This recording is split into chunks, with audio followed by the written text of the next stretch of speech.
and gentlemen, it is episode 206, February 5th, Wow, 2000. dude.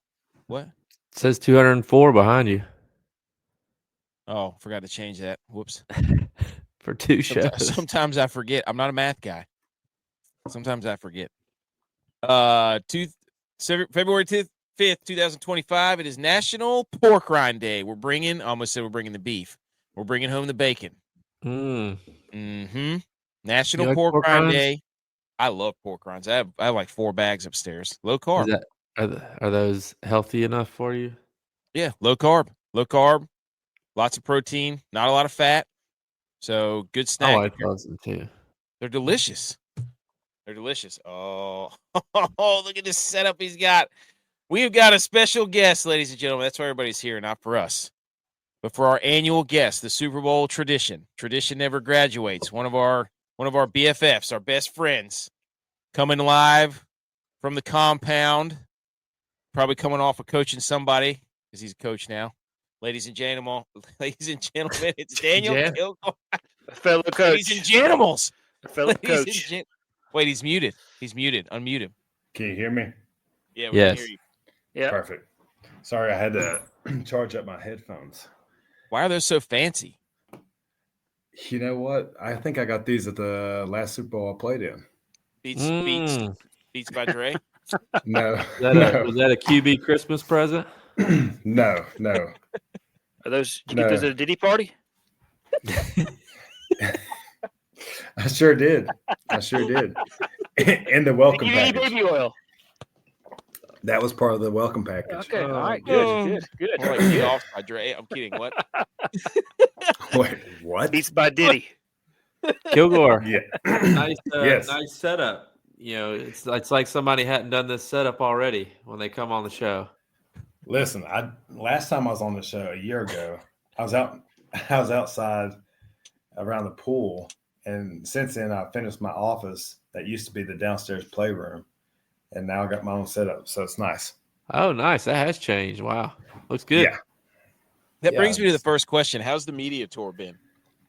You know what? This year as opposed to last year. I had a couple of requests, and I only said yes to one, and that was the Millie Goats. So right. Top priorities for sure. Well, I hate to break it to you. We can't do a McAfee deal with you. We can't pay you yet. But come on board and trust in the process. We'll get better together. If you can pay me like he pays AQ, I'm on here every day, every week of the year. Yeah, you just sit there like AJ Hawk does. Just smoke a cigar if you want. Yeah, hey. I would do that. I've got a whole box of cigars back here I've never had. Get stogie. Yeah, I don't even know what these are. These are fancy. I'm not gonna lie. These are from the Super Bowl in Tampa. Yeah, pretty nice. Oh yeah, dude, what have you been doing? First of all, before we get into this, because we have a link in our stuff. Yeah. Everybody who's listening, we got people that'll chime in through the comments. They'll probably ask questions while we're doing this, so we might flash some comments. But secondly, tell us. I know we're going to get really serious right off the bat, but the Eastern Tennessee relief efforts in the Western, you guys set something up for that, because we have a link in our box that goes to the YMCA of Avery County, because people are having a rough time there still. So yeah, it's it's tragic. First of all, obviously, I'm coaching now. We had a game that Friday night, and we were actually the only game in town that week because of the storms. And you really didn't know what was going on outside of Johnson City, Kingsport area. There was some flooding, but once you got closer to North Carolina, there was a lot of schools that lost everything, a lot of homes, obviously, and it's just tragic. And so as a school that I'm at, Providence Academy, as a team, we did as much as we could with supplies and donations. I teamed up with Jerry Caldwell over at Bristol Motor Speedway and helped them out. it was unbelievable the outreach of people just pouring in from different states. New York, they delivered people from New York, the fire department, they delivered, I think, 4 fire trucks to different neighboring counties in Tennessee. You think of like in Hampton or Irwin, like going over to Asheville, they got it really bad. So, as weeks went along, my wife, Megan, she wanted to do something and make a bigger impact and kind of use what little platform I do have to get the word out, because unlike the fires in California, there was not much being said on the news, or even like donations to American Red Cross on games or anything. It was just kind of not talked about. And so we just, my wife mainly, I can't take credit. It was her, Megan. She started a foundation with a local group here in Johnson City and teamed up with Bristol Motor Speedway, TLC out of Elizabeth, and they help mothers, young mothers, or mothers going through a hard time. They had a really good connection with the community. And so we just teamed up with different nonprofits and just raising awareness. And then there was so much donation, we basically had to say, we don't need donations. What we need is money for these people. So obviously, I donated personally, but then getting people on board to donate too, because now we're in a phase of rebuilding. Now, so all these homes got washed away or partially washed away. And so now we got to pay for tradesmen to come in. We donated supplies, like I said, but then in the first initial donating beds to first responders or families. We had a huge amount of beds donated. And then now it's just kind of took off with donations and trying to get people in, rebuilding back their lives. Schools are still impacted. Hampton High School, that's been around for, called 100 years, I don't know. Small school in Hampton, Tennessee, over by Watauga Lake, actually, completely condemned. Not allowed to build back because they're in a flood zone. So they had to relocate all these kids in that whole county. And now she's in the process of now trying to get a gala going. We're still thinking about those people. These people are still dealing with no home, going with the cold from going last fall to the wintertime and the hard winter that we've had. I mean, there's families sleeping in tents and donating generators, propane tanks, everything. It's been a tremendous poor support to these people. And I think it says a lot about the people in this community and in this region, but letting those people know, hey, we've not forgot about you. Yeah, I mean, our lives picked up and we got to go back to work and do the things that we do on a daily basis. But they lost everything, man. And so we're still trying to help them out as much as we can. And my wife, kudos to her and her friends for doing everything that they've done to help these people along the way. Shout out, Megan. Hey, shout out, Megan. Behind every good dude, there's a great wife. Oh, she's a way better person than I am. Y'all know that. Yeah. Oh, yeah. Dude, I didn't mean to go that off of it, but I'm like, this is a time to like people's. I mean, that's still. I think that's great. I think you start with that because it's real, and we've had families at the school that I'm at impacted, all the way down to Greenville, Tennessee, to Morristown. I mean, communities, not big communities, but communities washed away. Mm-hmm. And guys, I'm not talking about like flooding. I'm talking about recreating the land. And when we talk about river rock and sand, like foundations of houses that's picked up and moved away and never seen again. And it's affected, like Greene County, they use the river for water. Well, it's so contaminated, they had to shut off the water to that county for such a long time. And who knows, guys, who knows what's in that water? Animals, septic tanks, human beings, everything. Yeah. So, I mean, there's still – you go to Irwin on the way to Asheville. I mean, you guys have been up to Boone. The trees that are down, cars just still stuck in trees, 60, 70 feet up high. Like, it's unbelievable. And it's terrible. It's tragic. But these people, man, we're strong, and we'll get back for sure. Hey, there's nothing like mountain people, man. Yeah, no doubt. No doubt. But yeah, so I just wanted to, like I said, we got that link down there for ours, and then obviously people can probably search your name and figure that out. But yeah, thank you. Whatever we can to push it. Yeah, it's the Kilgore Relief Fund, and again, it's all Megan. She's done a tremendous job, and it's really she's a wonderful wife, wonderful mother. But this gave her a sense of purpose, and she's been awesome at it.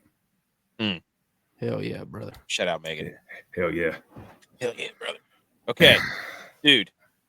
Now we have to talk football, and we have to preface it with this: Chiefs fans hate our guts. So we don't know whose side you're on. Probably the Chiefs, but Chiefs fans hate our guts. They yell at us on all the social media. Not because of me. Not because of me either. Oh, I know it's about AK. I know it has to be. I do have some Chief related questions. We want to do that. Yeah. You can do that right now, or we could. You know what we should do? We should take a trip down memory lane.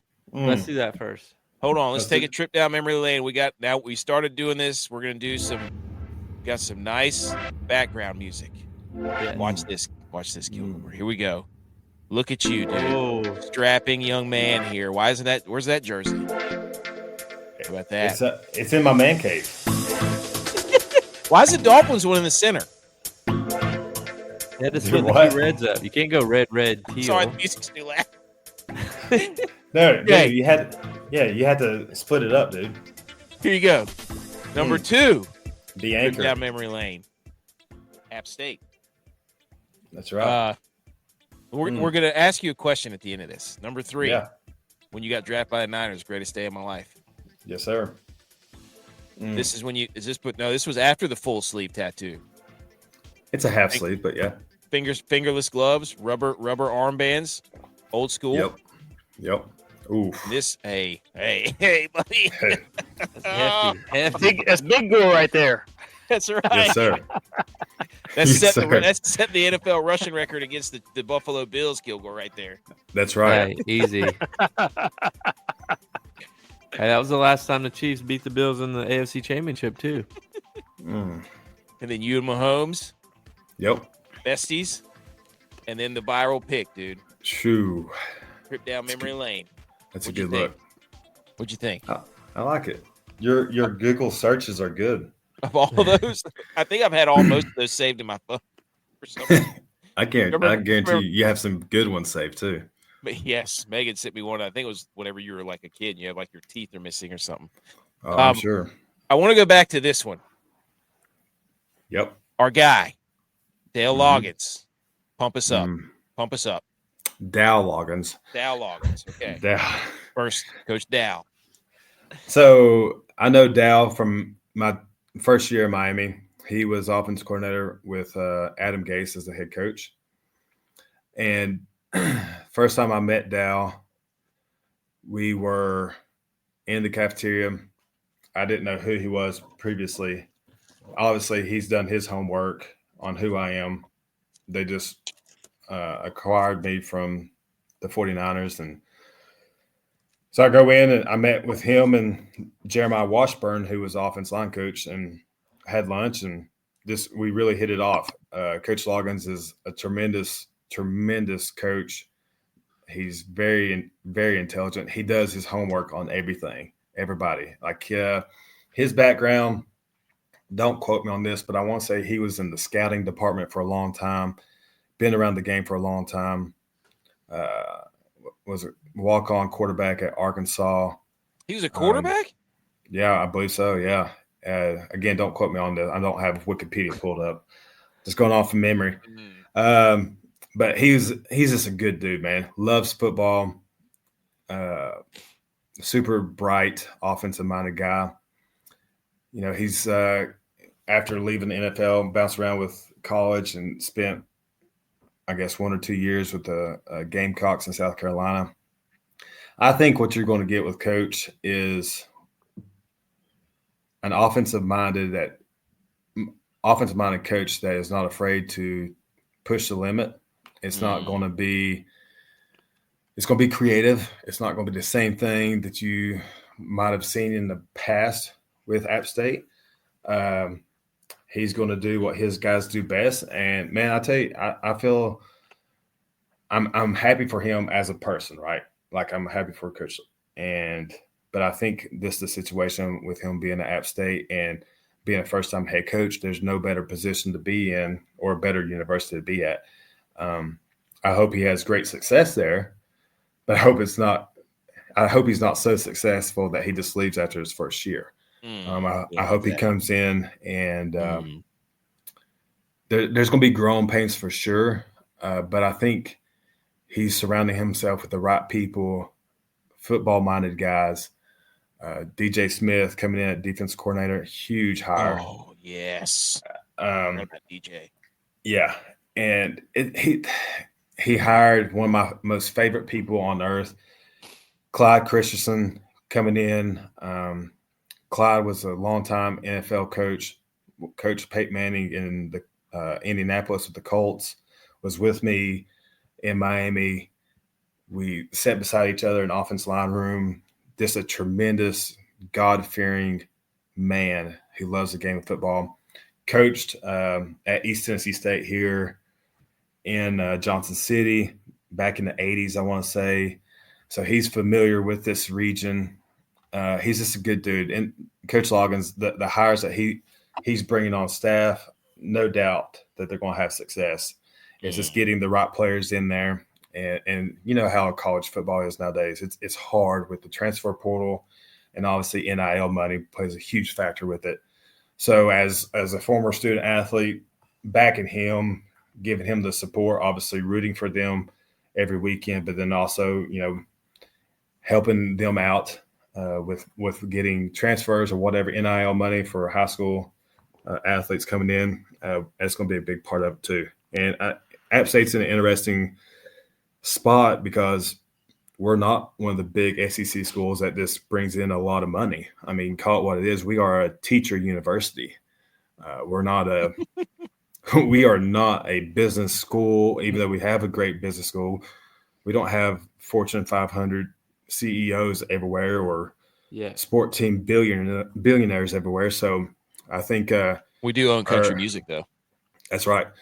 I think as long as the App alumni backs our athletic department, we're going to be successful. And it's sad to say, but that's the way things are now in college football, college sports as a whole. Who do you like better as a country music singer, Beyonce or Luke Combs? Ooh, that's not tough at all. Luke Combs. Golly, you're gonna get me in trouble in here. It just seems like the guys that he's bringing in, like everybody he has on his staff, has at some point had some sort of tenure in the NFL. Mm-hmm. So he's trying to bring like a real business like culture to the program, like they haven't seen before. Yeah, that's what college football is. It's a business now, and I'm all for paying the players and everything. But you want to get paid, you're going to be treated just like a business. You're going to be treated like an NFL player is. Yeah. And you know, it's hard when you don't have that big pot of money. But I think once you get up on the mountain and see how different it is, and the different breed of ball players that we have up there, and you buy into the program, that's what we need back. We need guys. They brought in 32 new guys this year, so they're bringing in a whole new group of kids and making a new culture. It seems like. You know how you explain App State football is that you can't explain it. That's what you tell people. It's like, well, everybody talks about culture, right? And like you could do your best getting guys to buy in and everything. But the thing about App State and as now like being new to the coaching game, culture is best when it's player driven. Mm-hmm. It's not it's not led by Coach Moore was tremendous coach. Coach Elliott, tremendous. Dale Jones, tremendous. Love Dale Jones. The stories that we have on him are tremendous. Love Dale But Jones. like you look at our teams, the culture was one real. You're dealing with grown men who see fakeness. Well, App State is the furthest thing away from fake. It's one of the hardest places to live. It's one of the hardest places to go and play a game on Saturday afternoon. It's a real atmosphere. The players buy into it. It's player driven. That's the App State culture. And once you're there 3, 4, 5 years, man, you fall in love with that place. That's the culture. And it's not just one guy. It's not Coach Loggins. It's not Jerry Moore. It's the people that surround Boone, North Carolina. Yep. And it's real. And it's driven by the community. It's driven by the players. So I think, it's going to be tough. They're in a hard conference. I'll give you that. They're in a very difficult conference, very successful conference. But I think give him time, let him get in there, get this spring going, install everything that he's got to get installed in the spring, roll into summer, get excited for the fall. I think they're going to have success. And the hires that he's bringing in NFL success, why wouldn't you bring NFL guys? Ultimately, that's every college player's dream is go to the NFL. Right? He's got freaking what's his face? College is the NFL now, except you go to class. You got. Well, you're supposed to. Yeah. But I like the approach of turning the college model into professional football. Be proactive. Don't fall behind. Like and that what if Belichick's anything, doing too. Accept the challenge. Coaches, the best coaches, are able to adjust, whether it's halftime or week to week. You're just going to have to adjust to the new landscape of college football, and I think that's the way that you have to approach it now is treat these players as if it is the NFL. But it's time will tell, and full faith behind Coach Loggins and his staff and Doug Gillen making the call. And I like Doug, and he's done a tremendous job getting the facilities and everything that they need. But again, call it what it is. We're limited. It's a teacher school. So for us to have the success year after year and to be taken seriously, that's a testament. I want it back. That's a testament in itself. Yeah. I don't want this 6 or 7. This is nonsense. I don't want that. Yeah. BMO, anchor in the house. Yes. The anchor. And Butch P. Ed said, Gordon, you have to order 2 ring sizes to get over your pro. Put those things down, man. We don't scare people away. Hey, we got a comment from Facebook. Brandon Thompson says, I heard some Providence football players at the Johnson City Mall saying team motto is blankety blank. Can you touch on what's the mindset this year for Providence football? I didn't see it. What did it say? Oh, here you go. It's from Brandon Thompson.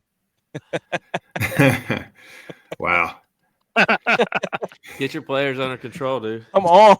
Man. They are you got a shirt kids. that says that? Hey. No, I don't. Absolutely not. Wait. Okay. I'm just glad kids are hanging out again. I'm going to make that for my 5th and 6th graders. I'm going to make sure that says that for my 5th and 6th graders. Hey. Let's go. Okay. Here we go, boys. Let's go. There we go. Okay. First, Chiefs. What was I going to say? Oh, yeah, we touched on the best country. We touched on the App State coach. J-Bye, you want to kick this thing off? I got a little something else that we can go right here. I've got the Super Bowl logos that we can debate because there was some other account that did that, and we power ranked them. We don't have to go over them right now, but I just want to know that that's on the dock. J-Bye, you had some questions about the Chiefs. Let's do it. Go ahead. Kick it off. I do. And with Kilgore having played for the Chiefs, he knows all about this ref thing.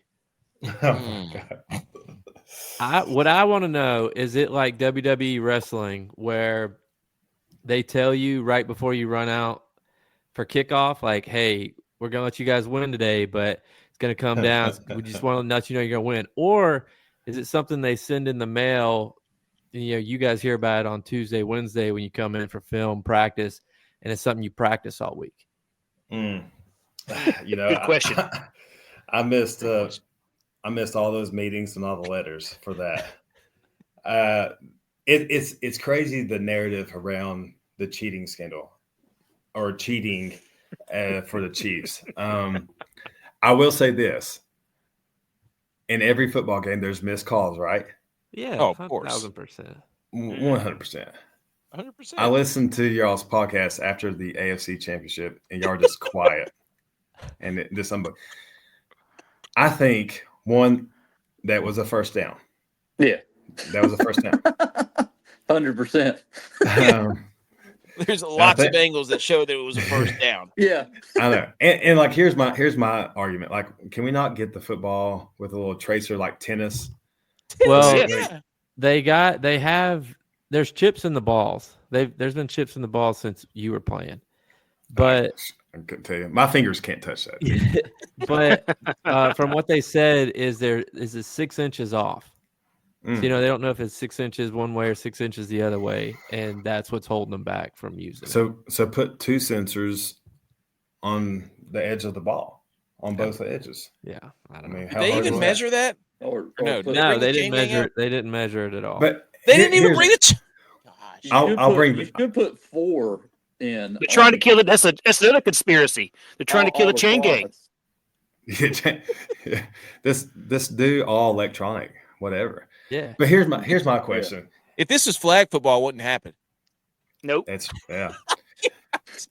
Here's my question though. When has the NFL been so proactive and so involved with sports gambling? Mhm. Before now? Never. And so like whenever you have this population of people that watch football and bet on these games and it doesn't go their way, you're going to get pissed off. You're going to get pissed off whenever you don't win the money. There is a lot of money. If there's money involved, somebody's cheating. Somebody's feelings are getting hurt. I can promise you that. Yeah. So I mean, there's going to be missed calls, but no, there was never once a meeting say, "Oh, you're going to get kickoff and you're going to do this." What we do have in the NFL through all 32 teams are very intelligent coaches that study the game more than any of us, and they know exactly the tendencies of Daniel Kilgore. They know exactly the tendencies of Patrick Mahomes. They know exactly what the defense does throughout the week, and they prepare for it. And there's no better person, and my honest assumption, there's no better person that gets ready for a Super Bowl or a playoff game or any game, week 3. Nobody gets better prepared than Andy Reid. And he literally goes through every situation from the first 15 to the last play of the game. And then his ability, going back to what I said earlier, his ability to adjust. You look at that AFC game, to get that first down, he's got 3 guys out there running quick slants, and all they're doing is getting in the way. They're not doing offensive pass interference. They're not picking. But like Kelsey, he's out there. He makes it look like he's going to run into you, but it runs around you. And it just sets up the perfect wheel route for the halfback. So yeah, I love that play. He said, he goes, "We had that play. That was our number 1 win the game play." 100%. And he probably knew that So Monday morning at 6:30. Win the game. Yeah. Win the game.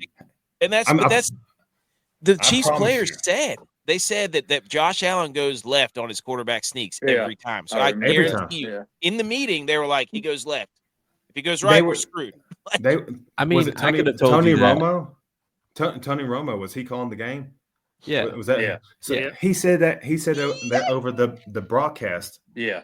And man, in those broadcast meetings, like they'll talk about tendencies from each team, not just to Pat. Josh has been doing that for 5 years. Like I could have told you at the beginning of the year in the Arizona Cardinal game, first game of the season, if they're running a quarterback sneak, he's going to go over the left guard. Yeah. But I will say there. I mean, definitely missed calls, but there's missed calls in every game. It's just when those games are the last 3 ball games of the year. Yeah, and there's so much tension build up, and like bless all their hearts. All the eyes are on you. But Buffalo, like that game, they're just trying to get over play, his hump. That play was with 10 minutes left to go in the game too. And, it did take away the momentum, but Josh Allen still had the ball down 3 with 3 minutes left. It's not that all the pressure has to be on him because the defense should have made more stops, but if you told me that was how it was going to, like, that's what it's going to come down to, I would have said, we're going to win that game then. Yeah. I mean, and then you throw in the home field advantage in Kansas City, man. For sure. Like being in that game that late in Kansas City, that's an achievement in itself. Well, so if you do a neutral site, this is college football playoffs, and they're playing in a neutral site, man. Is it the same outcome? I don't know. If you look at the last 8 games, including even the one you played in, it's like the stats, the score, everything is identical. Yeah, maybe 5 to 10 yards off. Maybe I guess 3 points now, but it was like even the points were same points. It was like it's incredible how close it is. It is incredible, and again, these coaches on both sides, both teams, like how do you? The head coach is Coach Reid. He's played this Sunday Super Bowl game in his head, 70 plays offensively, and I don't know, 60 plays defensively. He's played this game 1,000 times in his head before they even get to the game, and he's like, I know if we show this formation out of this personnel, they're going to. Vic Fangio is going to present this, and these guys know exactly what each other are doing. It's just that one little wrinkle that they throw in there, just like Spags, man. He didn't blitz the whole game against Buffalo. Yeah, fourth quarter. Side, yeah. When they came to it, he sends a corner blitz. Hadn't shown it all game. It's incredible, man. They showed that same look 3 or 4 times earlier, and they blitzed from the other side. Yep. Setting it up. Those two are unbelievable. Those two are. That's the biggest argument I have with the Chiefs and their fans and all. Like they think I just get up here and yell at them. And this, I completely understand. They are more prepared probably than. And I mean, look what they do to Kyle Shanahan every year in the Super Bowl. He looks like a complete idiot, every time. I love Kyle. Kyle's there. And like you said about Andy Reid, he picks things out. The touchdown that Mahomes scored, the quarterback sweep almost, like quarterback option that he ran outside to the right. That was a play that he got from the Baltimore Ravens in week 4. Lamar did that against the Bills and scored a 30-yard touchdown. It's a copycat league. I mean, you're going to watch the best anyways throughout the week. I love the debate of, is Patrick Mahomes going to be that good without Andy Reid? I think that's the real debate. Well, look at it. It was always is Tom who Brady. He is, Tom Brady, is he the best without his head coach or his coaching staff? I think he was. He did. I mean, he went somewhere else and won. But that was at the end of his career too. I mean, he had everything figured out by that point. But leading up to the Super Bowl and all the what he win? 7? I forget. He played 9 or 10, won 7. Bill, his whole career, Bill Belichick is a defensive-minded coach. What was he seeing every week, every day? Bill Belichick, the best defense, man. And it's just like they are prepared. And like you look at Spags for Kansas City, dude, he's one of the best, if not the best, defense coordinator in the game right now. And do you think he's not laying it to Patrick throughout the week? Yes. There's times in practice that short term, I was there for 1 year. There was times that Pat didn't have a great practice. He threw many interceptions.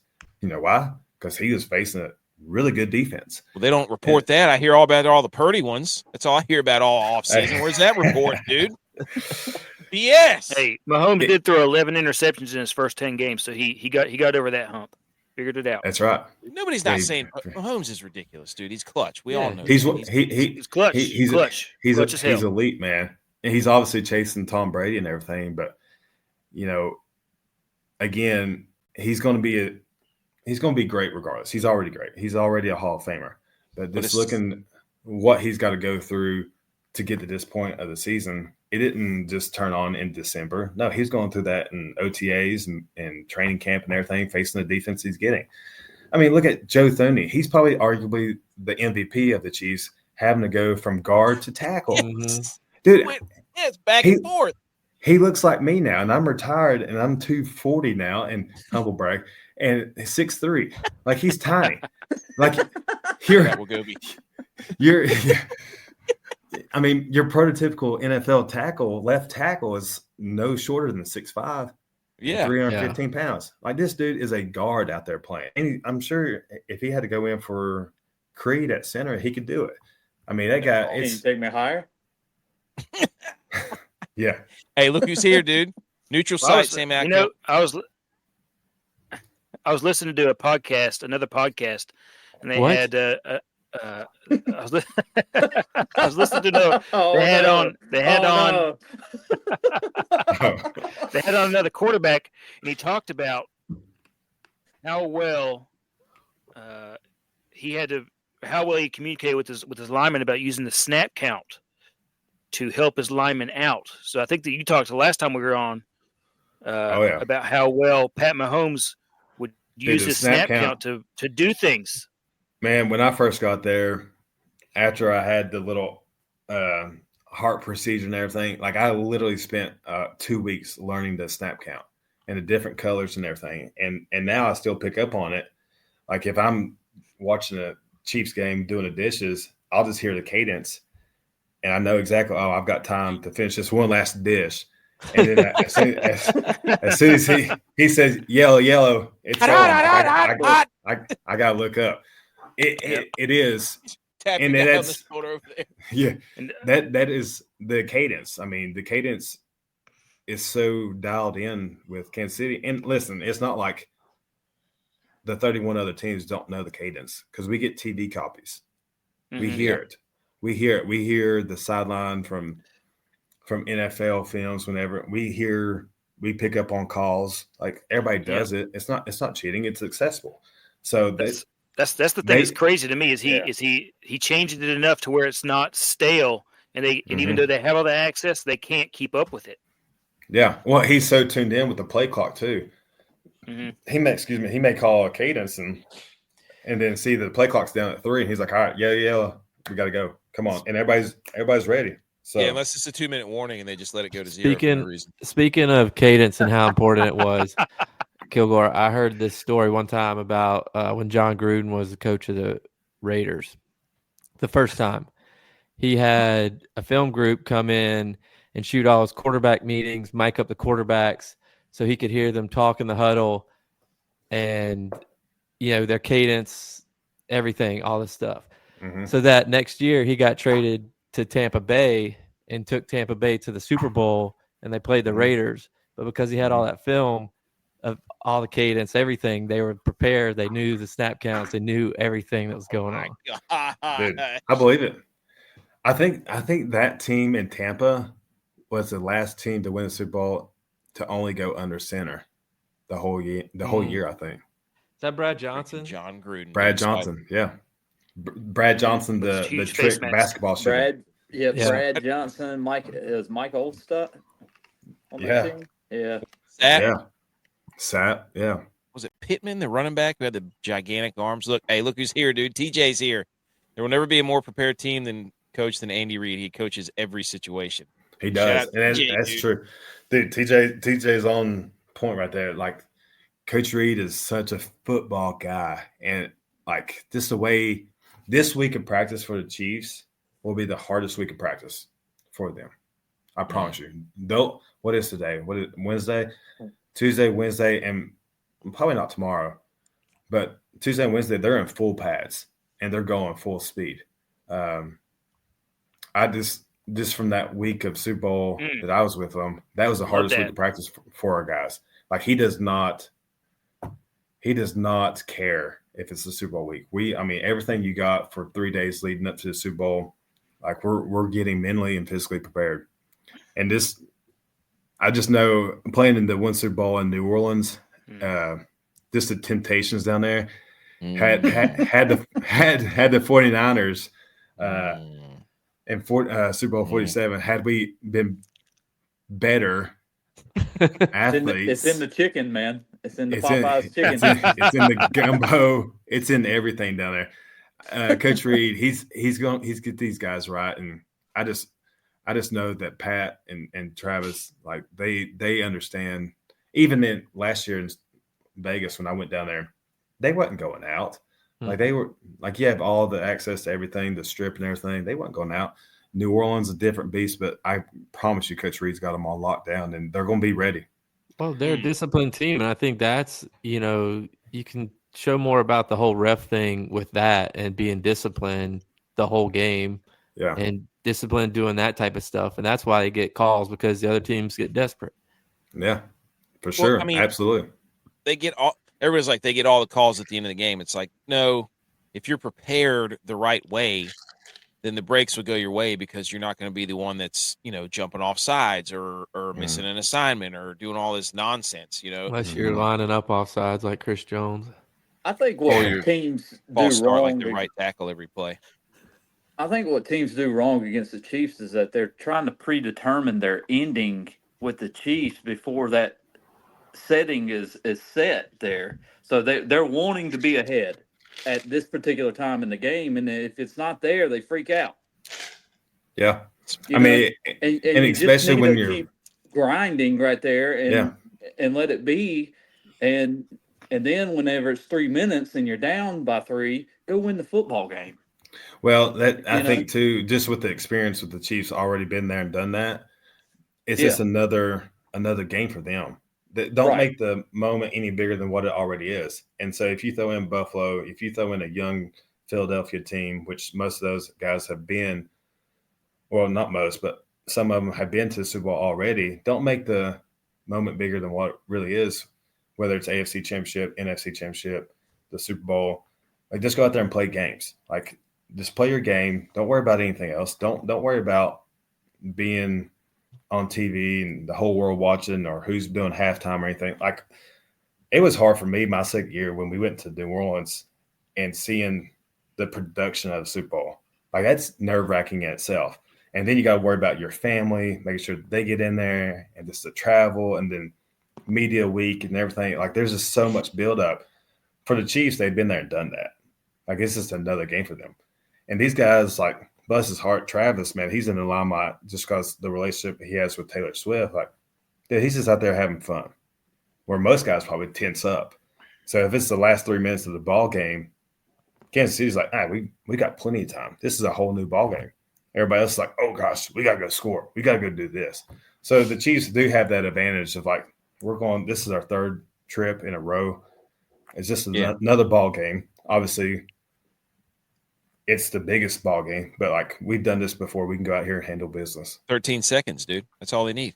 That's all they need. I wasn't in the Super Bowl, dude. I saw the stat.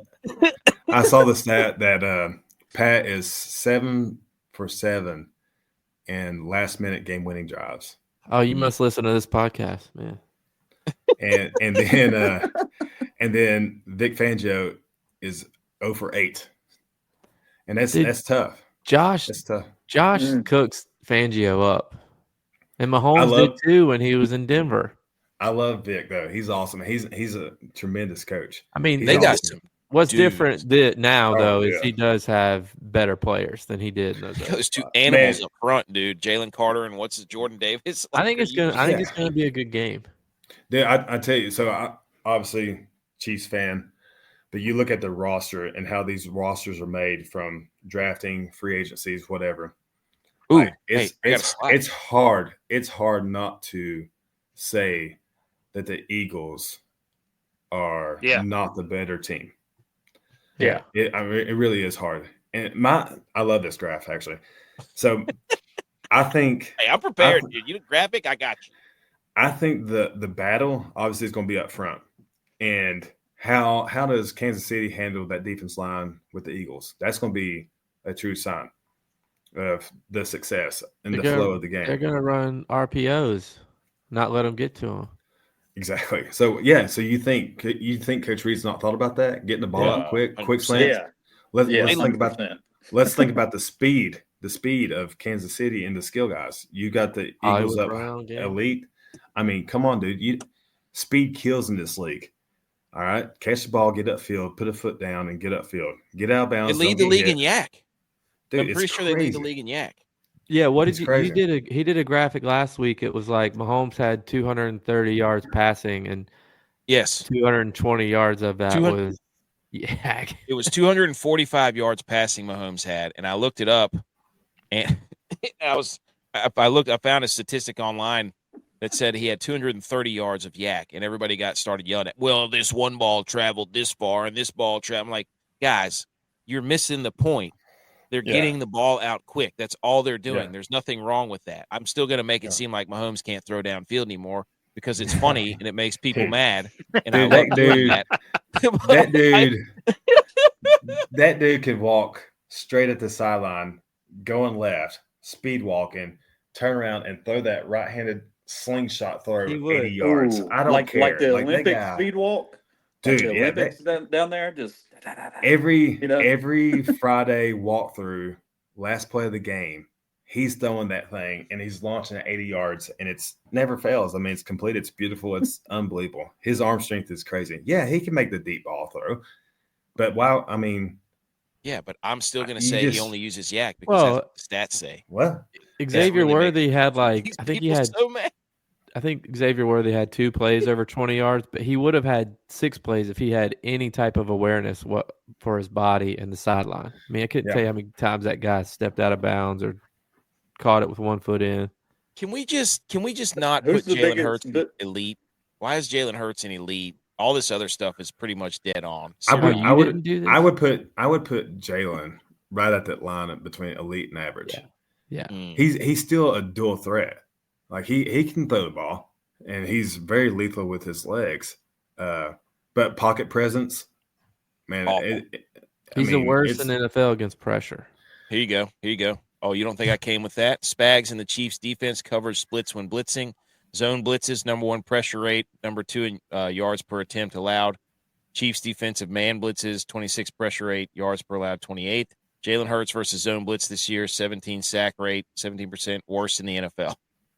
You don't think Spagnuolo is going to Who's the biggest animal in this game, though? Saquon. Tight ends. What about the Al-Yaka? Dude, I'm telling you. I think Saquon's going to run no, wild. No Al-Yakas? How about this stat, too? The Chiefs have not allowed a 100-yard rusher in any of their last 18 playoff games dating back to 2019. Shoot, that's going to be tough. I think Saquon, man, he could go off very easy. Once, not taking anything away from the linebackers of the Chiefs because they are elite. And you watch the Chiefs defense, man, they are flying to the ball. They really are. Well. They tackle. There's not many missed tackles. You're exactly right. They're secondary. They get into it, and I'm blanking on names right now. But man, those young guys, Reid, McDuffie, dude, 3 years, 3 Super Bowl appearances. Like that dude is a dude, man. Jalen Watson, who they drafted, I think late this past year. They're good, and but I will say, if I've got a secondary guy, I don't care who it is versus Saquon. Like, man, buckle up, buddy, because you're going to go for a ride here. Yeah, dude. It's going to be tough, man. To watch. Saquon better touch the ball 30 times. If not 40. Yeah. And I think yeah. Well, it was Michael Pittman. Look. See? I was right. How about that? Only one person ever has had over 200 yards rushing in a Super Bowl. Timmy Smith for the Washington, whoever, Commanders, Redskins, doesn't matter. That was the only one. So the real, talking about Saquon, can he lead? Can he get back to that top of that list, dude? The Philadelphia Eagles offensive line is stupid. It's just stupid. I seen today that they are the heaviest offensive line in Super Bowl history. Wow. Yeah. Is that not insane? They average like 320. 5 seconds to throw the football. I'll tell you a great story. Again, I'm blanking on names. Who's the Eagles center right now? The kid from Nebraska. Jurgensen. All right. So I'm freshly retired, okay? And he signed with the agency I was with. Fresh out of college, Nebraska. Never been out of Nebraska. And then there was a quarterback from UNC that was drafted that year. I think it's Sam Howell. Also signed with the agency that I was represented by. Sam had never took a snap from under center. And then he had never That's snapped. crazy.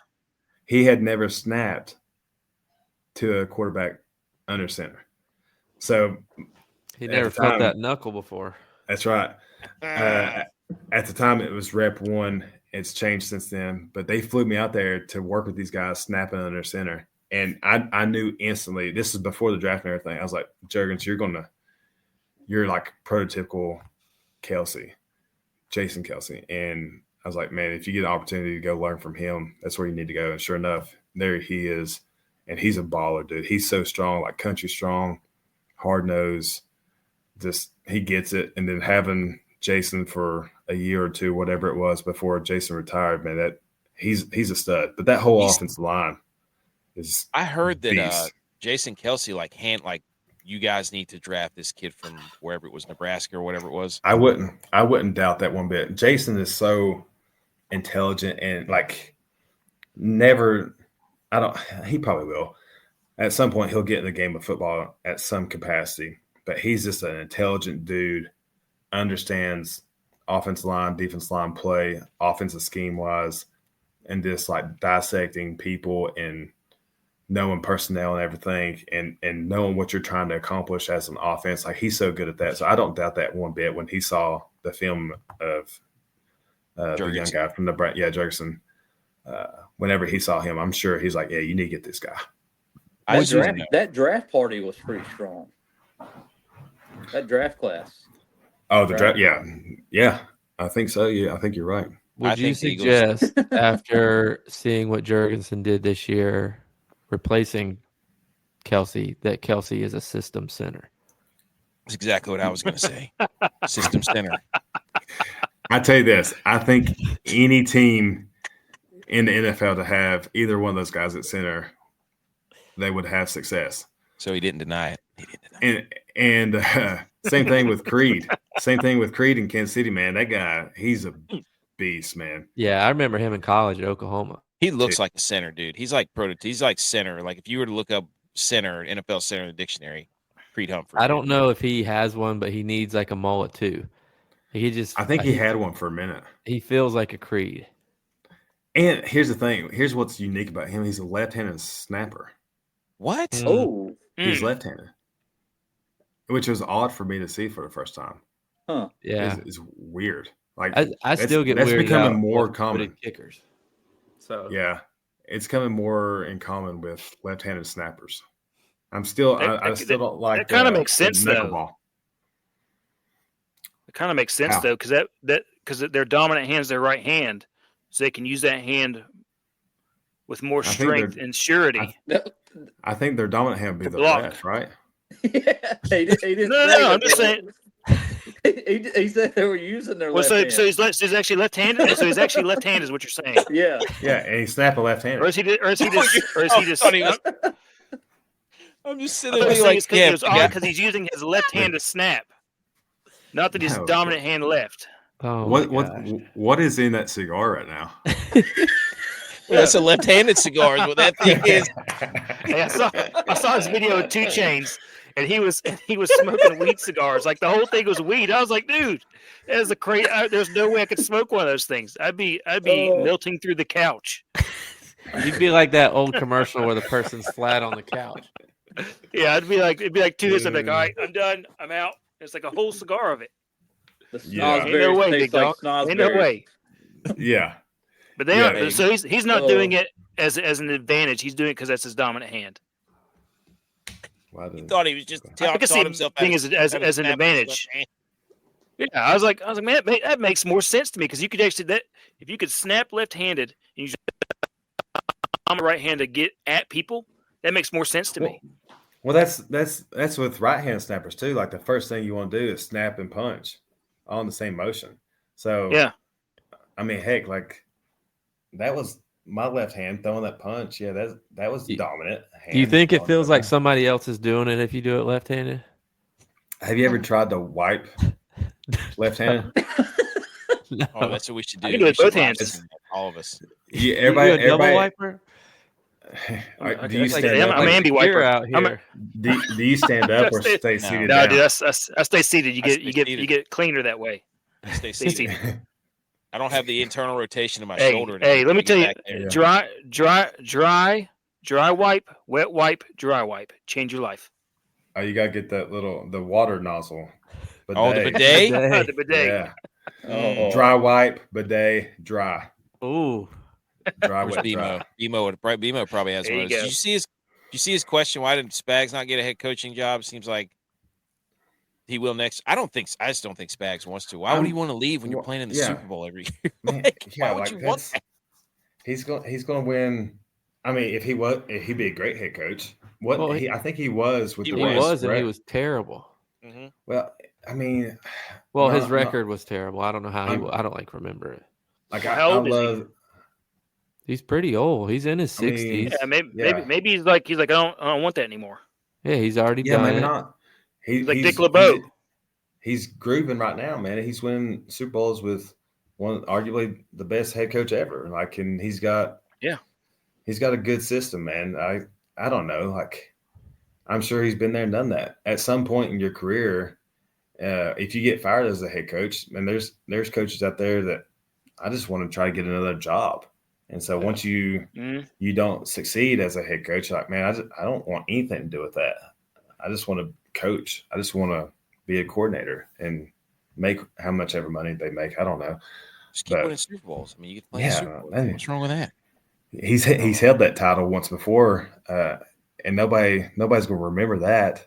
Everybody's going to remember how many Super Bowls you win Yeah. or Exactly. lose. Mama K right here says, "Go Bills, sad face." So, okay. Now we obviously have some segments to make, but let's talk a little bit more about this. I mean, who do you give us your keys? I'm going to put up a little graphic here while we talk. Give us, what do you think? Who wins? Do you think the Chiefs win? Why do they win? And what is Nick Sirianni going to do to screw it up? Because he's going to do something stupid. Oh, that's so. I mean, I don't want to. Man, You don't have to give a pick. We don't care. What do you think is I going mean, to be the? What do you? I'm a big situational football guy. Okay, clock management, putting yourself in the position in the fourth quarter, whether it's 13 seconds or 3 minutes, putting yourself in a position to where you're going to be the last team with the ball and give your team an opportunity, whether it's by field goal or touchdown, or just go into overtime. So, I mean, this used last year, for example. Did the 49ers really? 49ers, did they know the Super Bowl rules? And I promise you, every team goes through the Super Bowl rules whenever they get to this week. So situationally, are you going to put yourself in the position to have the ball last and to win the game? So that's going to be, for me, situational football. Obviously, turnovers. I think special teams plays a huge factor. Winning the battlefield field position with the special teams is going to be huge. Which kickoffs, just write that out. It's going to be like the punts. Where do they land on the punt? Like, is the Chiefs always have a big punt return in there. They had a 65-yard punt return against the Bills last year. Exactly. So are you going to let Patrick start on his own 7-10 every drive, or are they going to have a big return and now they're in plus 45 every time they get the ball? So special teams, turnovers, situationally, whether it's end of half, 2 minute, 4 minute, if the Eagles are up with 4 minutes left to go, what plays are they diving into? Are they going to let Saquon continue the clock running and drive the ball down towards the end zone as deep as they can? And if they score, great. Or if they don't, like where in that 4 minute window are the Chiefs taking over? And so situationally, I give the advantage to Coach Reid and the Chiefs, just from the experience. that staff and the players have in handling those types of atmosphere and situations, because I just know firsthand that they're going to be prepared. The Eagles are obviously going to be prepared too. That staff's doing everything they can to make sure every situation that may come up, they're going through it and playing through it in their heads. No doubt that the Eagles are talented. No doubt that they have a great opportunity to win this game. What do they have to do if you're the Eagles saying, "Hey, this is how we won the game"? Time travel. What are the Chiefs going to try to stop? You have to disrupt Patrick. You have to disrupt Patrick. You have to. Time of possession. Time of possession, absolutely. But you have to, at some point in the game, the Chiefs are going to get the ball. They're going to get the ball. So you have to disrupt Patrick, and you have to be aggressive. Be aggressive with your defensive backs. Be aggressive. Like, those are fast guys. They do get yards after contact. But being aggressive with them from the get-go, and hey, I'm going to be on you all day, which I know they are. But disrupting the passes, disrupting the routes the best they can, creating chaos to make Patrick have to run will be huge for them. But again, I think it just comes down. It's going to be a close game. Their young DBs are going to have to step up. That's all the Chiefs do is play close games, man. If they're getting the ball out quick, them DBs are going to be under pressure all game long. So Dejon and Blankenship and all those guys, Garner, whatever his last name, double name, CJ Gardner Johnson, CJ, GJ. They all are going to have to step up, in my opinion. Well, what do you think about, as good as keep it up? Eagles? I mean, they've been playing lights out all year, but as good as the Eagles' offensive line is, what type of impact does Chris Jones make on this game? I mean, sometimes he makes an impact and doesn't even get a sack, but are they game planning around him solely? No, absolutely. You can't, because that defensive line coach, first of all, he came from New England. I think he won 2 or 3 Super Bowls there. He's been at 3 Super Bowls with the Chiefs, won 2 of them. Those guys, like Dana against the Bills, when I was with the Chiefs, like Dana, he's kind of like flying under the radar, super talented dude, and then he is who he is today. Like, he gets after it. And yeah, obviously Chris Jones is a huge part of their success in both the run game and pass game. But the other 4 or 5 guys that rotate in, man, they're some dogs. I do think if you handle Chris in the run game and establish the run with Saquon, time of possession, you have that on your side, then you're going to see success. But there's going to be times where Chris gets back there and he's going to be disruptive. You just don't ever know. And he's so long and so big, man. Like, it's going to be a great battle up front. He eats up space in a hurry. He really does. Like, when he's disruptive, he's like, it's like, there's Chris Jones in the backfield. It happens in like half a second. And it's not going to be, if there's 65 defensive plays, it's not going to be 63 times that he's back there. No. But he's going to get back there, heck, when it counts. Like, you don't want to say that he turns it up or takes plays off, because I don't think that's the case. But, like, he always seems to, when it really matters, like, he's back there. And we have a question from Twitch. Somebody said, is the NFL scripted? Is it scripted? No, absolutely not. There are the term script. I've not heard this, but the term script comes what I think is like the practice script or the first 15 script, whatever. That's where it comes from. The guys that say that it's scripted, come on, man. Like, I've been there and done that. I would hate for all the blood, sweat, and tears I've poured into the game was just for nothing. So, dude, I'm over 2 in the Super Bowl. Like, if it was scripted, I really drew the short straw. But you did send a picture of your Kansas City ring to J-Bye as before the game. That was funny. Got it. Yeah. I wanted to send that one, and then the Brothers Day golf ring. I still have that too. We got to do that. He doesn't. Yeah, he doesn't become a done again. Chiefs fan Yes, until his dude. Packers get knocked out. So I don't know how it is. Listen, I've not rooted for the Packers in years. I was going to You're a ask you Packers that. fan at heart, dude. If when they play your montage, He's Rob leading up Lowe to the hat. game. It's he grew up a Packers fan. That's what they did when y'all played in Green Bay for the playoffs. Oh my gosh, dude. Oh Yeah, you're talking about cold game. I know we tried. It was chilly. It's nothing compared to that game. But I remember us turning off the heat in the apartment. Saying we're gonna try to tough it out in the cold like Kilgore. Yeah, it was miserable. I had so much Vaseline for my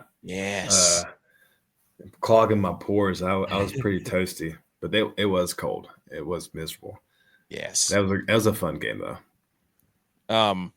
Man, I'm still gonna boycott it. I don't even know if I'm gonna watch it. I don't care. You are. Watch this. No, What, the Super Bowl? I'm not gonna watch. I did not watch the Rams versus the Bengals. I didn't watch the Rams versus the Bengals. I couldn't tell you at all what happened in that game. That was because they wanted Matt Stafford in the Super Bowl, and they gave him like 17 plays from the 1 yard line. It was he's a scripted guy, Kilgore. He's a scripted guy. Oh my God, it's not scripted. I just have this thing out for Matt Stafford. I have no idea why. And the Eagles and the Chiefs. Did you see that picture of Deebo Samuel with the Eagles jersey on? Yeah, trade rumors are hot. Dude, I can't believe that's a world-class athlete, man. Dude, he looks like me. I mean, he's a stud, though. He is. AK, here's my question for you: Are they going to pay Purdy? They have to. He's the only quarterback that's gone into overtime and toe-to-toe with Patrick Mahomes. Do they pay him market value or what he's worth? I think they'll pay him just enough to cover the SUVs. It'll be in the trucks that he got his offensive line. Dude, Christmas gifts. Oh my gosh! Did McCaffrey help with that one too? No, McCaffrey he had to pay for his 2 knee scooters that he rides around the facility because he can't walk anymore. Double 2 scooter Tommy. Dude, he got married and it's just like all downhill now. Oh God, don't get these him guys and started. Purdy. Don't get him them and started, Purdy, dude. Don't get him started.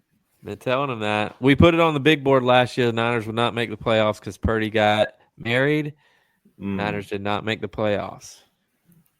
Man, I think, Kylie, there were so many injuries for the 49ers. Thank you. It's so tough to go out and pick 53 guys for your opening day roster, and then by the end of the season, maybe 30 of the original 53 are playing. That's hard, man. I don't care what line of business you're in. That's right. It's just tough. That's what right. did you say, AK, that it's in the last like 25 years or something, if the Niners, they either made it to the NFC Championship or they didn't make the playoffs? Yes. The last 24 years, they're either in the NFC, because there was a time like before this year, it was 4 out of the last 5 years they had played in the NFC Championship. Yeah. So next year, Super Bowl's at Levi's Stadium. Niners, Bills. Yeah. Can we talk about the last Super Bowl that was there? Which one was that? The Broncos in Carolina. Oh, was that the Cam Newton Super Bowl? Yeah. That's because his MVP mattered more. I was going to ask you this. If you had a chance to win the MVP or a Super Bowl, which one would you take? Hands down the Super Bowl. Hands down. Like, I'm sure he got broke off with endorsements and everything for the MVP. But, man, like, football is the most ultimate team sport that there is. Team sport, yeah. It's hard for me to agree with that one. And it just goes back to the fumble that he didn't dive on. Like, yeah. And then he's out there jumping on a Black Hawk helicopter. Okay, yeah. Flying through the air. I've heard about the show. That is scripted. All right. We got a couple more segments here. We just made a couple. We have the 2025 Hall of Fame coming up. So as a former player, you should be in the Hall of Fame. We'll say it. This is a Kilgore to the Hall of Fame podcast. 100%. We'll lead the torch. Here's the list. Uh-huh. How many do you get? 5? Up to 5, yeah. Up 5's max. Is Eli Manning a Hall of Famer? Hands down, yeah. I think he is. I don't think he's a first ballot, though. Who would you put on here before him? Vinatieri. Really? Adam Vinatieri, the most clutch field goal kicker of all time? Well, you get 5 picks here. Yeah. But he couldn't beat Eli Manning, so Antonio Gates, he didn't get the opportunity to beat Eli Manning. Vinatieri? He didn't. Not with a last-second field goal. Yeah, you're right. I'm putting Antonio Gates, Jared Allen, Steve Smith. I don't know. Reggie Wayne was pretty good, though. He was good. I just don't know if he's the first. I don't even know if this is his first time on the ballot. I don't think he's not better. Reggie Wayne, to me, is not better than Terrell Suggs, Fred Taylor, or Terry Holt. Terry Holt was legit, for sure. How many Super Bowls did Eli win? 2. And as a quarterback going into the Hall of Fame, that's the biggest argument. Yeah. And I'll say this: he's a lock. New York, that market, and the way that Eli handled that market for 15, 16 years, whatever. I mean, it's pretty amazing for what he did. Now, they had really good teams, right? Very good teams. The defense, man, that defense line was incredible. Yes. Yeah. I just don't think he's like, this is his first year on the ballot. Good. Yeah, first year on the ballot is tough. I just don't think he's gonna make it this year. I think hands down, just because I played against him, Luke Kuechly. Oh gosh, dude. Again, dude, there's nobody. First year though. I don't know. I saw a video of him. 100%. That guy was. Listen, I love Pat Willis. I love him to death. But the way Kuechly runs around, he ran around, dude, and just knowing where to be at the right time, dude, that guy is unbelievable. And having to play against him, you can't block him.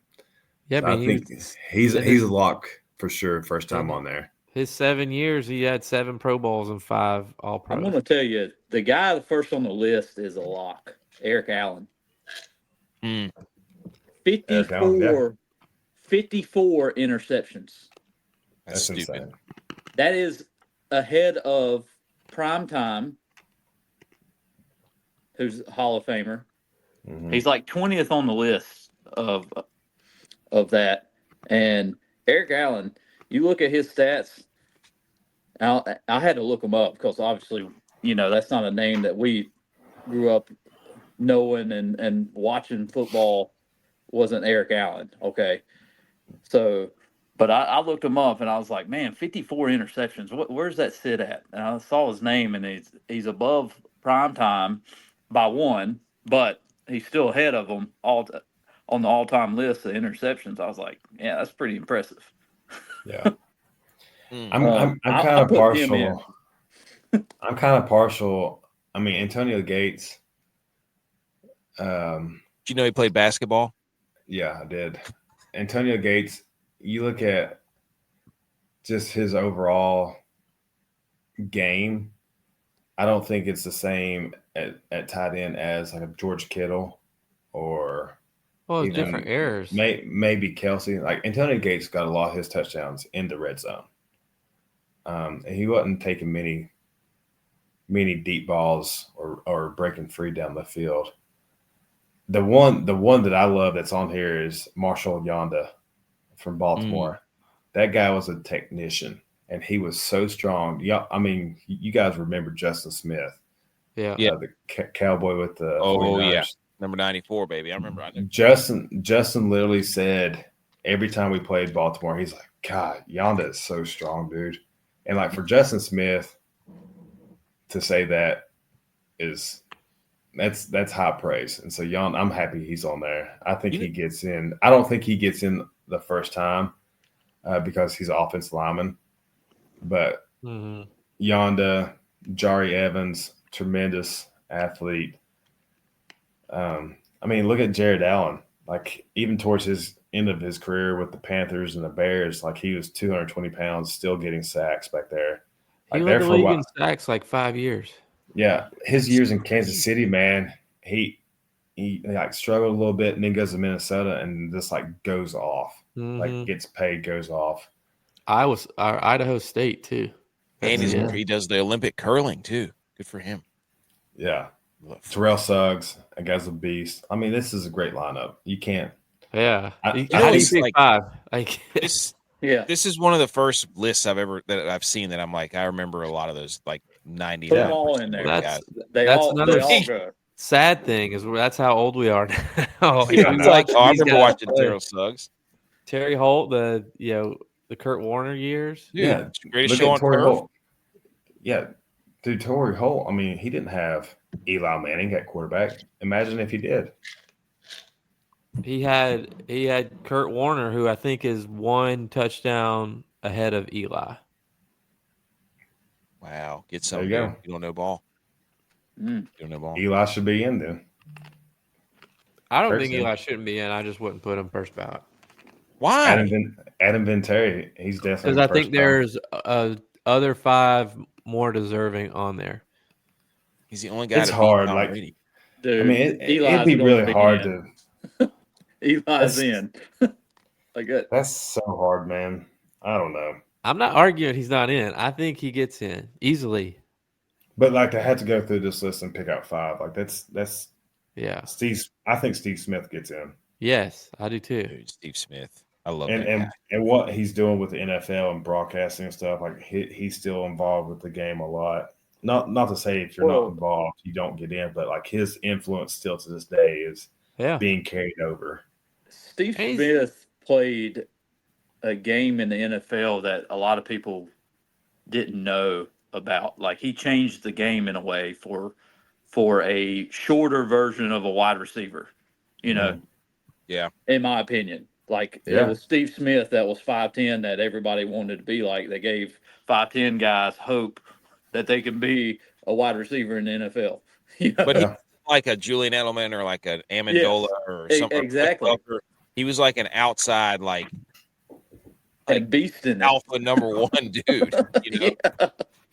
Yeah. He's wild. He changed the game. I mean, so he's for sure on my ballot. If I was picking that list, Steve Smith would go. Okay. Here we go. We've put together a compilation of just 4 random things on slides that we want you to power rank. So buckle up. Do we want to hit any music or no? We don't have to hit any music, right? Yeah, hit some music. I want the full. Hit some music for. Hit the electric guitars. All right, wait. So we get to.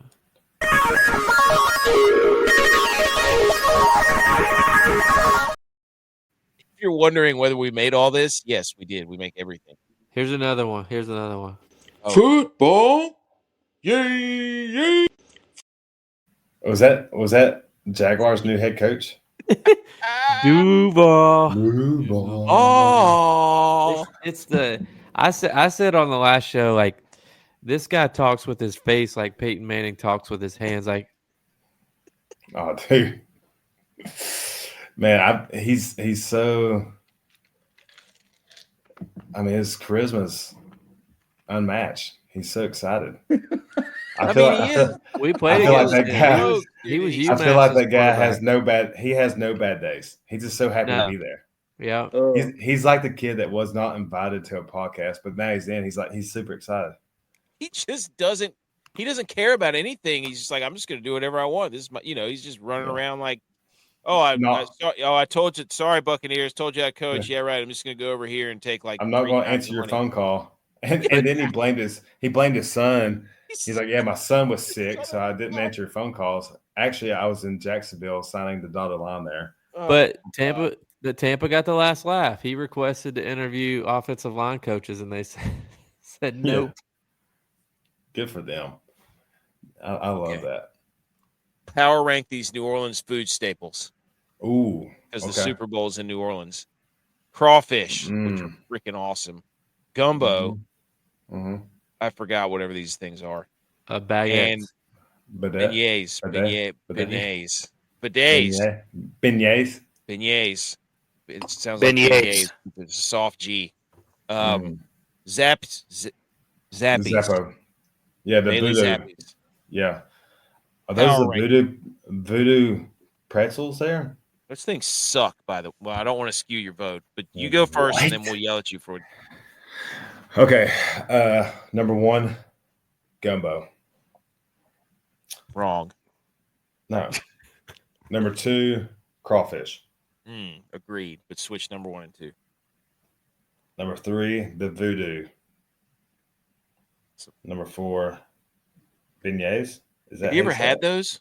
Beignets. Yeah, beignets. They're good. They're good. Yeah, I've been there. I've been down there with a little cup of coffee and sat That there. one place. What's that one place called? Cafe Du Mall. Yeah. Yeah. Here's Cracker my Barrel question. has those beignets now. Butch, shut up. We ain't even talking about Cracker Barrel. Bro,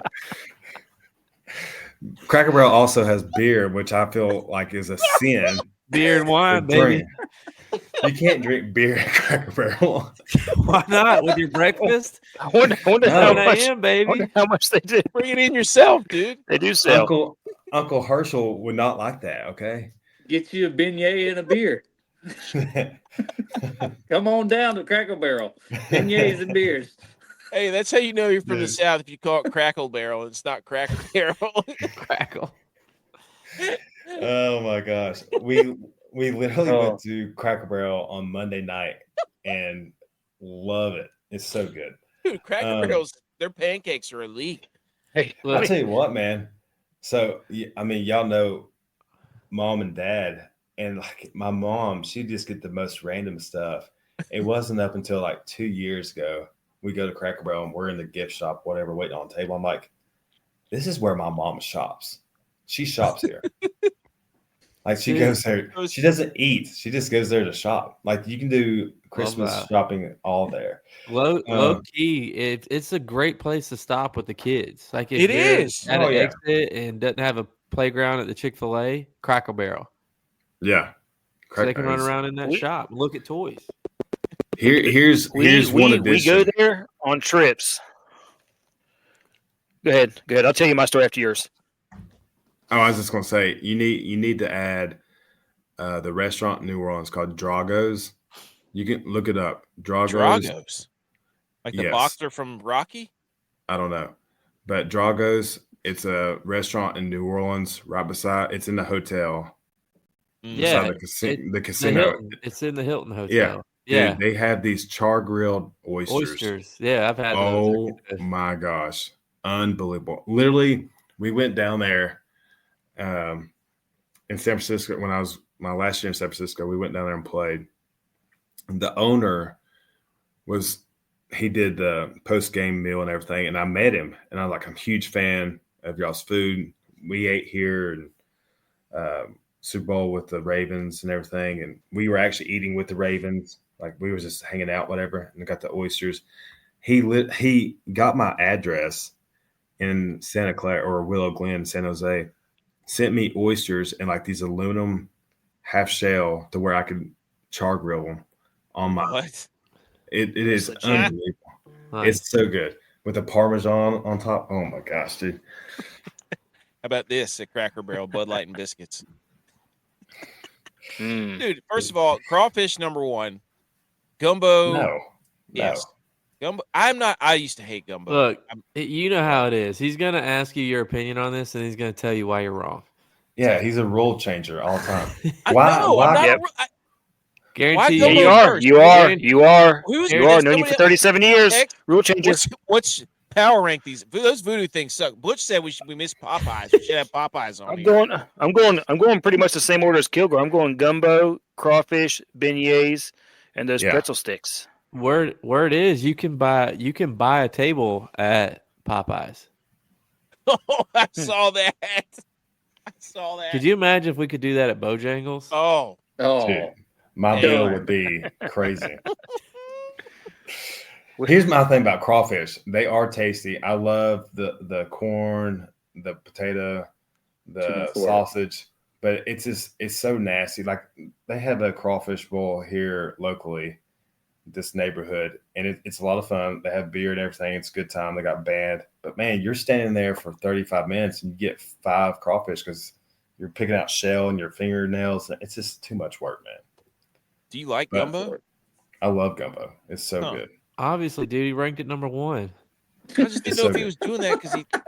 I'll tell you right now who makes the best gumbo I've ever had, and it's Dave Pastusic. I believe that.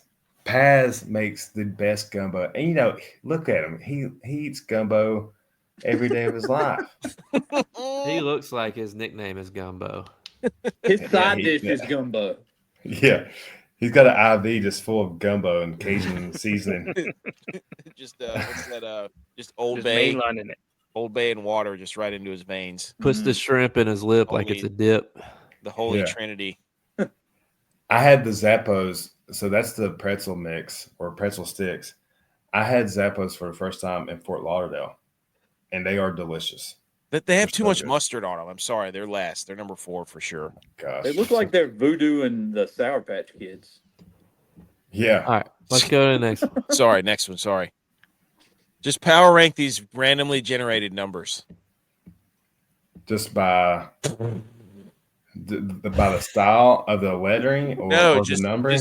Just the number. Which number goes first here on this? It's randomly generated 10, 39, 23, 34. No order, no rhyme or reason. It's just like a Powerball. If you had to put one first. 39, 10, 23, 34. That's bullshit. Love that. I knew you were going to pick 39 because if you flip it upside down, it's 63. That's right, baby. And it's gray, so it attracted me first. It's a different square box. So, and then 34 wanted to be his own cool little guy with the different coloring. Detroit Lion fan now. When I put the Alex Anzalone, absolutely number 34. Who doesn't love Anzalone? What they do say, AK loves his dip teeth too. Campbell's dip teeth. He always talks about him. He does. They say number 39 is the silver foxes of numbers. That's BS, dude. I agree with that. 10 just reminds me of Chipper Jones, man. Yeah. That's right. It also dip teeth. Great dip teeth. That's what I should have done. Rank these dip teeth. She ranked who has the best dip teeth in sports. Next time, write that down. Next time it comes on, rank these dip teeth. Pitchers and catchers are about to report. Hold on. I gotta look up who's got the best dip teeth in sports. Dan Campbell's got a good. His tip teeth looks like a bunch of pirates' peg legs lined up in his tip teeth. Oh, bunch of bollards out there. Dude, his dip teeth look like an old style baby crib that you just like the little rods that go in between. I tell you, Vic Fangio's got some dip teeth. See?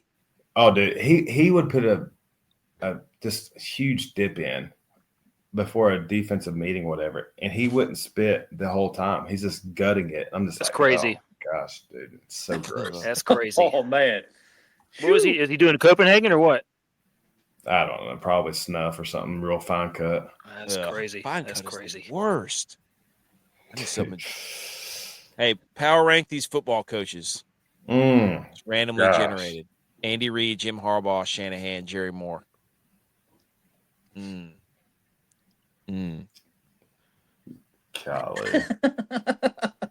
Don't worry, we'll make a clip out of this. Jerry Moore, number 1. Yes. I love Coach Moore. He's just a tremendous human being. He is. Sucker. Mm-hmm. Golly. Am I ranking them off of my personal experiences or just like success or overall? It's your ranking. Whatever you want to rank them on. When you rank them, I'll just tell you you're wrong, and then I'll rank them myself. Man, they're going.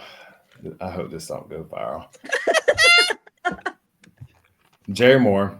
Yes, facts. This would be the one time one of our stuff goes viral. Yeah. We had a few go bacterial, but not viral. Jerry Moore. I'm going to go with Coach Reid, man. Coach Andy Reid, number 2. Recency bias. Because I love Kyle to death, and he's such a cool dude, good dude. Has nothing but always treated me well, other than trading me after 2 weeks of signing me. There it is. And just no, I love Kyle. I do, I really do. I love what he does. He's awesome. But man, Harbaugh, he's just he gave me an opportunity in life that most people wouldn't, and he's a football coach at heart. Loves the game of football. So it's going to go Jerry Moore, Andy Reid, Jim Harbaugh, Kyle Shanahan. Well, it makes sense. You know, you had the most success with them. You know, you won 2 national championships with Coach Moore. You went to the Super Bowl with Reid and Harbaugh. Mm-hmm. You didn't with Shanahan. Makes sense. I'll never forget. I'll never forget when Harbaugh. That was crazy, dude. I'll tell you right now, though, like there's not a coach in these 4 squares. These 4 coaches, man. If you ever have the opportunity to learn from them, have a conversation with them, they can just give so much to your life, more than football. Just being a man of God, being a football guy, being a family man, don't be scared, bet on yourself. With Kyle Shanahan, like he just radiates success and intelligence and self-worth. Like he all 4 of these guys are just tremendous men, and they just happen to be really good football coaches. I love them all, but Coach Moore, number 1, dear my heart. Well, did I ever tell you a story about me talking to Harbaugh about knowing you? I think you have. I forget. Was it at the draft party? Yeah. So I did that Michigan show, and I was telling him, I was like, I'm really good friends with Dan Kilgore. I was like, we were in each other's weddings, blah, blah, blah. And I was like, we were there when you called him, and you told him that he was going to be a 49ers. He goes, I remember, all the commotion in the background. He's like, I remember there was this like one girl there, like, we did it, and screaming, and she was so loud. And I was like, that wasn't a girl. That was our buddy Adam Kasu. And he was so happy. He was like, man, he goes, he had some lungs on him, and he was just running around screaming. Dude. I did like 20 laps around Hager's house. What wasn't you shooting something too? And Harbaugh is when you were shooting Michigan, and Harbaugh was having a beer, but he had ice cubes in it. Yes, at his dad's house. I mean, it was like they always play their games that's at on 12 par o'clock. with him. It was after one of their games, their noon games. They go to the house to watch some football. Him and his dad, they talk about every game and plays and stuff. But it's like they're talking about the game, watching another game. And like, I was like, is that like apple juice in there? Because it wasn't in like a beer mug. It was just in like a glass you pour tea or something in. Yeah. And I was like, what the hell is he drinking? And sure enough, he opened up another can and poured it in there over some ice. I was just like, this mother. Dude, he would. Like, it's on par. Yeah. I'll tell you a great Coach Reid story that I was told when I first got there. So in Kansas City, at home games, you stay at this hotel. It's like a wilderness. It's right beside a Bass Pro Shop. And you stay there for the game. So we did that year. And like Coach Reid is really big on after team meeting on Saturday night, everybody fellowships and we come together and have like team snack together. Guys, I'm not talking just like a little snack. All right. It's a full buffet, pizza, chicken tenders, hot dogs, hamburgers, everything. and then the dessert bar. The dessert bar is like self-serve ice cream. They have like different desserts handcrafted for you. It's crazy. Well, the guy that's in charge of that, of like the hospitality of like hotels and making sure that all the food's there and meeting rooms are in order, and just all that stuff. One week they were playing an away game And Coach Reid, again, very intelligent, very in tune with everything. He goes to the ice cream and he's getting his ice cream and he looks at it and he's like, this doesn't seem right. He's a big, I'm going to butcher the name, Haagen-Dazs ice cream. He's really, that's his favorite ice cream. Well, they didn't have it at this away game. And he's pissed they didn't have this ice cream. He almost fired the guy on the spot for not having his ice cream that he wanted. He was so mad. Like it was like Blue Ribbon or I don't know, Blue Bunny ice cream or something like that. Oh, heck. But dude, you look at his plate and those team snacks, and he's got this ice cream, and it's like gummy worms, freaking it's like my son. M&Ms. Looks like the elf. Whipped cream. This like yeah. Dude, he just goes maple syrup out of his sleeve and just dumps it all over it. Goes to town on the stuff. That's that picture you showed earlier of me being big.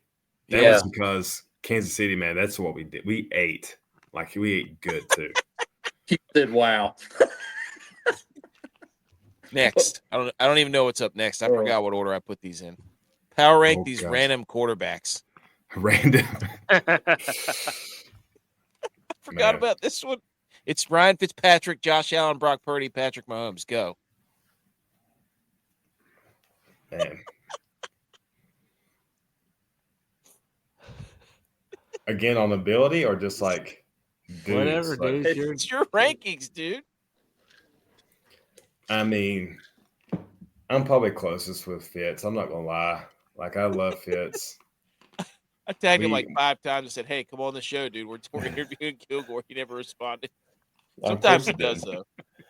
When I was at the Super Bowl last year, is Megan and I, we meet up with Fitz and Navarro Bowman and a few other guys, and dude, he's just so fun. He takes command over a room. We're hanging out in the Amazon lounge because he does Thursday night, and like everybody just loves Fitz. Like he gets along with anybody. And what's best about Fitz is like he just looks like a normal, average dad bod dude out there just playing professional football, having the most fun anybody.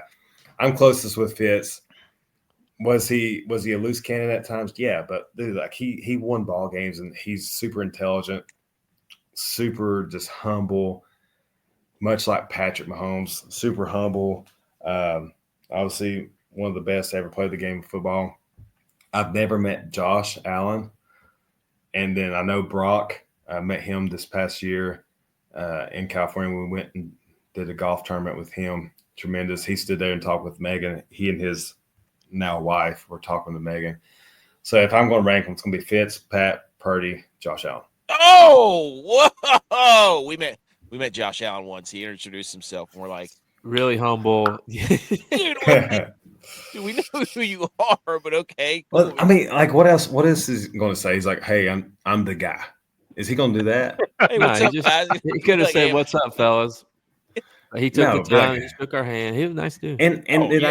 I wouldn't Great expect guy. anything different. Like Pat is the same way. Like we had a crew that would hang out Saturday nights after the snack bar and everything. We'd go hang out in somebody's room, Anthony Sherman's room. Poop your brains out for about 10 minutes. Yeah. But Pat, I mean, he's one of the best known athletes in the world, and he's just another dude, man. Like all these guys, I'm sure they just want to be one of the boys. Sit There's back and nothing have better a than beer. being one of the boys.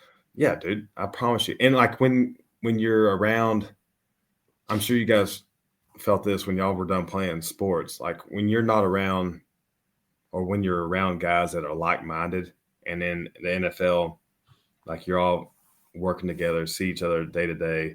Your family's going through it, everything. Your wives are managing the house, just making sure we get through the off season and everything. Like we're going through everything together, and never once with Fitz or Pat, because I played with them, never once did I ever feel like, oh, he's putting himself above me. Yeah. Like Patrick was just like, hey, here's your Christmas gift, or hey, we're going to Anthony's room, come on up, or something like that. Like, and I text with Pat every now and then, talk with Rind periodically. Right. And like these guys, they don't have to give me a time of day. I mean, they're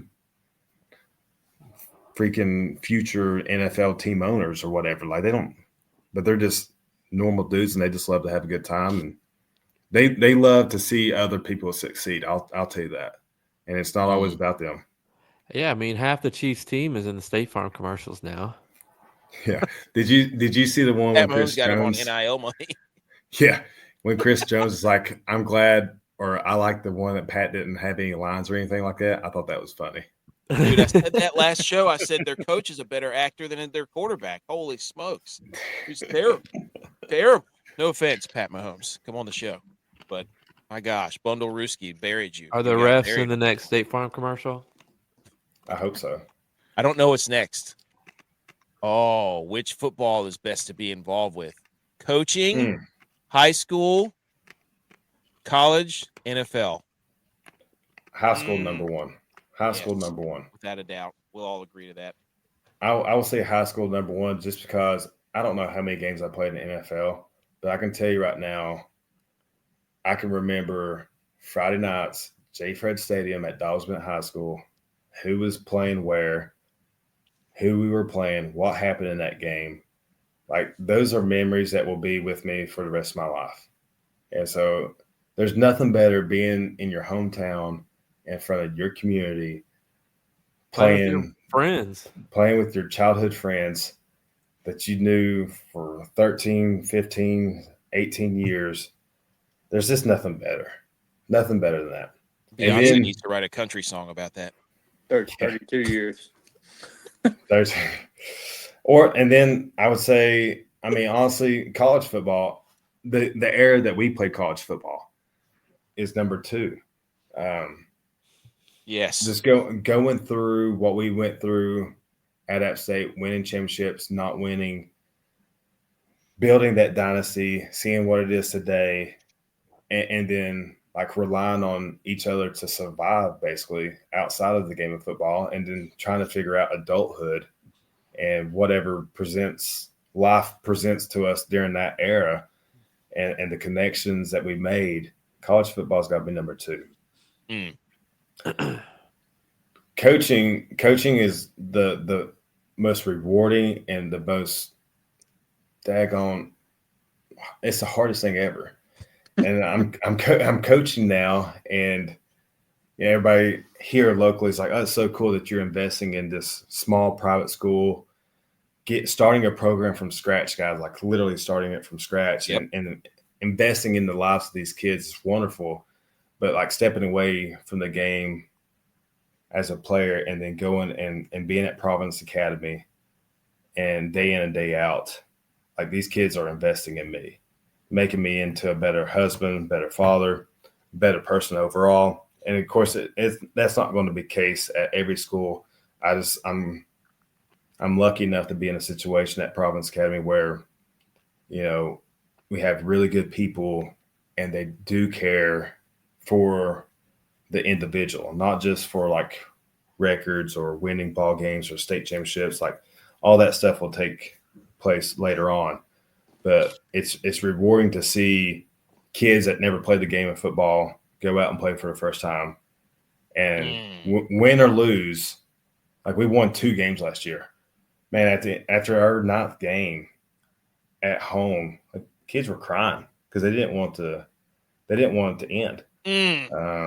That's awesome to see. And like I complain sometimes just with dealing with teenage boys or just teenage students. Just like it's really hard sometimes to get these kids to do things that take no talent, like being on time, dressing like the way I said, or finishing that last rep, or not skipping reps, or whatever, and just paying attention. Right, it's hard, but man, when you actually see them going out on Friday night and just let loose and coach them up all week, that's very rewarding to see. And then obviously number 4 would be NFL. I wouldn't be where I'm at today if it wasn't for the Shield. I love everything about the NFL. I love what the game of football brings to the table. You have the world's best athletes on the field competing, bringing out the best, bringing out the worst, all emotions, all in 60 minutes. there's no better place to get that than in the NFL. And being able to be blessed and be where I'm at today is a lot to the NFL and the connections I made and the lifelong friendships I made from the coaches that you put up there, the players that you put up there. Like, I'm just forever grateful for the NFL and the opportunity that it gave me. So playing at high school, playing in college, coaching, the NFL. I had a message from somebody who's he told me to ask you. This is somebody who knows you from Eastern Tennessee. He said, ask him if he remembers playing Soddy Daisy in the playoffs back in high school. He and I were in a photo shoot together before our senior year at Knox Central High School. We were on the cover with Brandon Warren, Dustin Lindsay from Alcoa, and Lee Smith, who went to play at Tennessee. Sure did. This is Chris Ricketts, I think is his name. I sure do remember. Wow, that's impressive. He sent me a message and told me to ask you that. So I have that. I had that on my phone because I sent Lee Smith, Buffalo Bill, tight end. He actually finished out at Marshall, went to UT. He's back in Knoxville. He's got his own training site and everything. But yeah, I've got that picture right here. That's crazy. What are the odds of that, dude? Right there. Look at that. He told me to ask you. He's like, man, it's a small world. I know he's been I was like, no, man. Kilgore. I was like, he'll probably remember that. I was like, the kind of guy he is, he'll remember that. That's unbelievable. I remember all the shoots I did in high school. We were doing it in the Dale Earnhardt 50-year anniversary or whatever it was, or 25-year anniversary car. I remember all that stuff. But you don't forget that stuff, dude. No, you don't. I think I'll zoom in on the guy that I think it is. Yeah, Chris Ricketts. There he is. Shout out. Yeah, I think that's him. That's him. That's pretty sure cool. do. I was the only idiot in a stance. Look at that. What is this, 1956? Dude, Brandon Warren, he was a tight end. He went to Florida State and then transferred to Tennessee. Dustin Lindsay, golly, that guy was untouchable. Greenville High School, they had a running back. I forget his name. And then Lee Smith. This was Lee in high school. I don't know. It's terrible lighting, but yeah, man, I remember that. It's funny. Small world. Hilarious that you just pulled that up too. What are the odds? Hey, man, I keep everything. I told him, I was like, dude, he'll probably remember. You don't forget Absolutely. that stuff.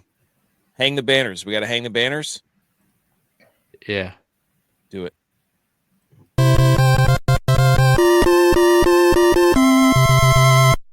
You did it! Congratulations!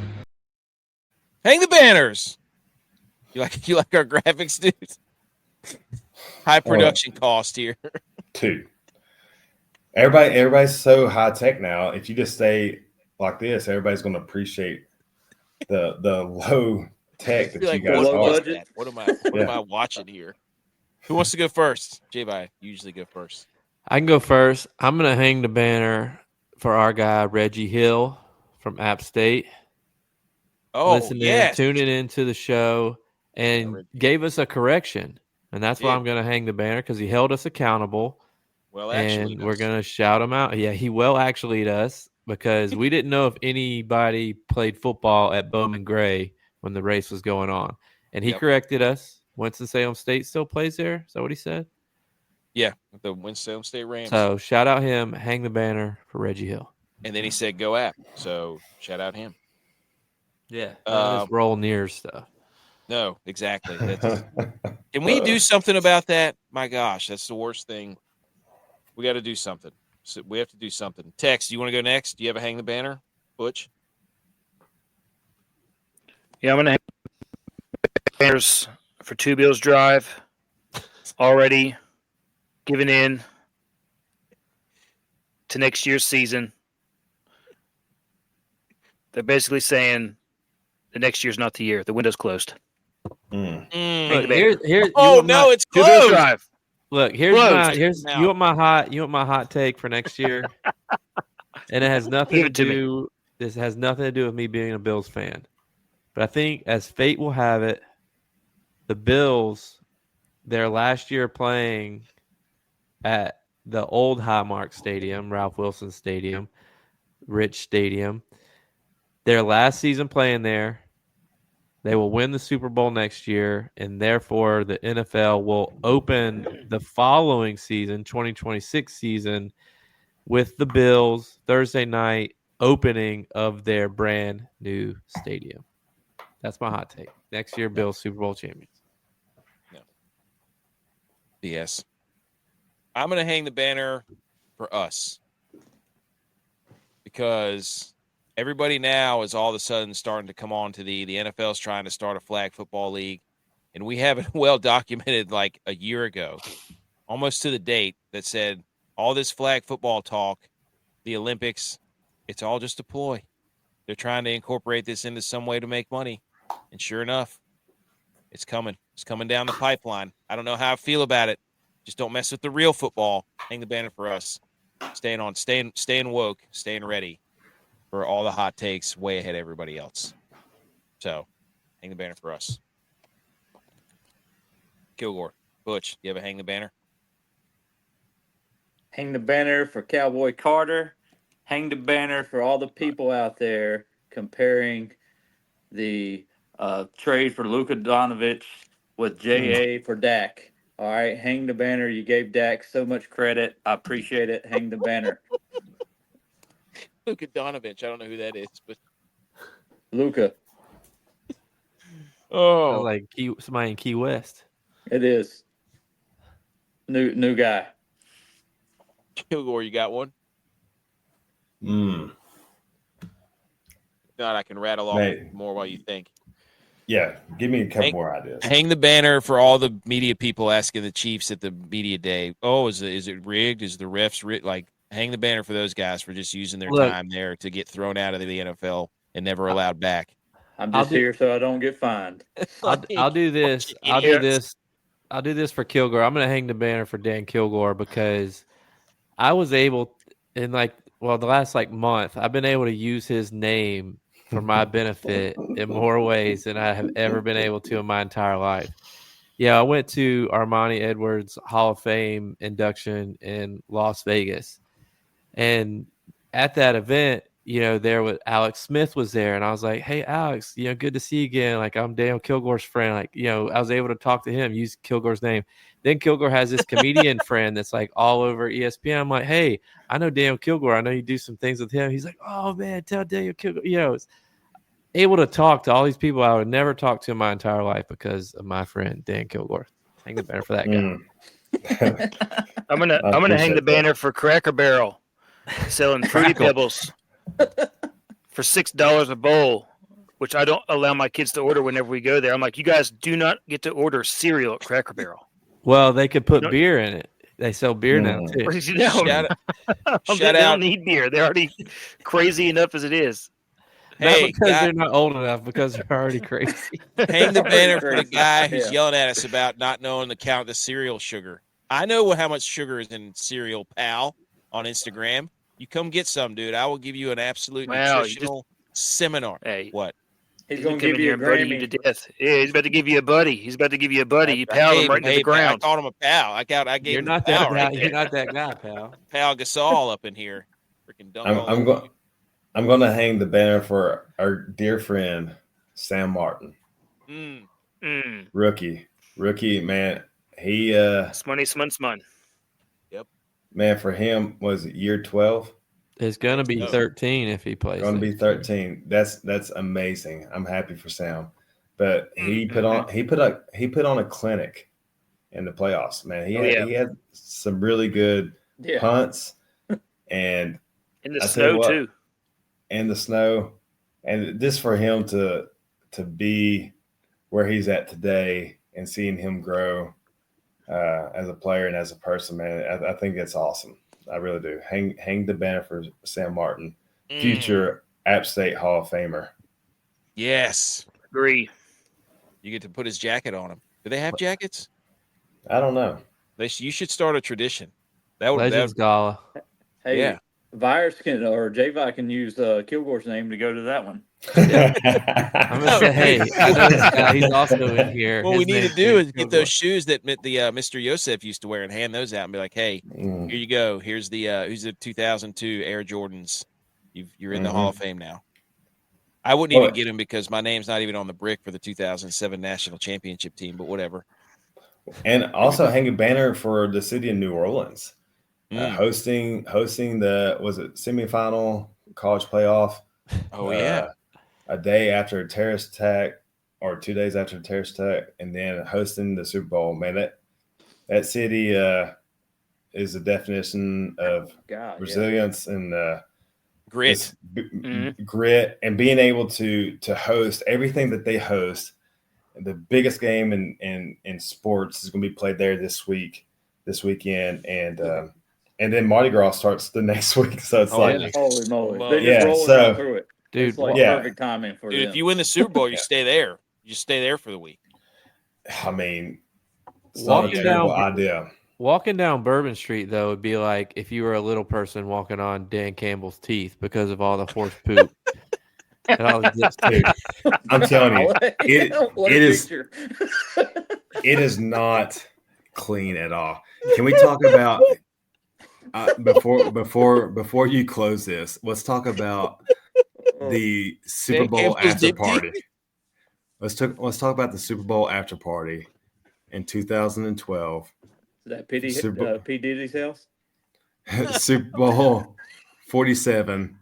It wasn't P. Diddy, but your boy, the whitest dude on the 49ers team, is on stage with Snoop Dogg. Right. Oh, I remember. Okay. Puffy Daniel?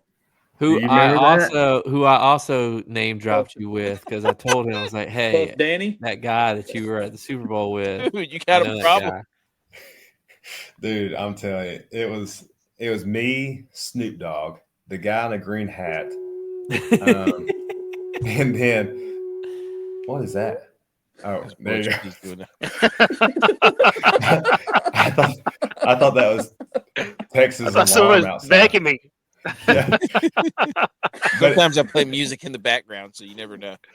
It was us two, and then Navarro Bowman, Delaney Walker, and Patrick Willis. And I'm up there wearing a flannel. This white boying it up. It was unbelievable. And I was over here crying in just a puddle of my own tears because they lost the Super Bowl. I can't believe he's out partying. We just lost. That's what he told me. And then fast forward, like we lost that game, obviously. And then go to 2021, my last year in Kansas City, literally after the Super Bowl loss to Tampa, we leave the stadium, get right on the plane, and fly back to Kansas City. There's no party. That was COVID, though. It was COVID. And like, short story, Megan had Carson. Carson was 22 months. My sister was babysitting Chandler in Kansas City. Megan flew the morning of the game with the families. It was Chad Henney's wife, Megan, Carson, and Chad's kids. Shout out Henney for saving the season. Flew down the morning of, got on the tarmac, shuttled them from the airport tarmac to the stadium. Like they got to the stadium at 12, had to sit around all day at the stadium, wait for the game, leave the stadium, basically got mugged leaving the stadium because Tampa Bay's fans were going nuts. Yeah. Go back to the airplane, fly back to Kansas City. They get back home at like 4 a.m, and Carson's just like trooping the whole time. Doesn't fall asleep at all. She's just like, this is amazing.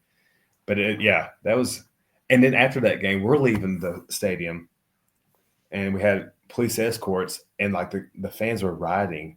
Dude, we had all like the video stuff and equipment and everything underneath the buses, the charter buses.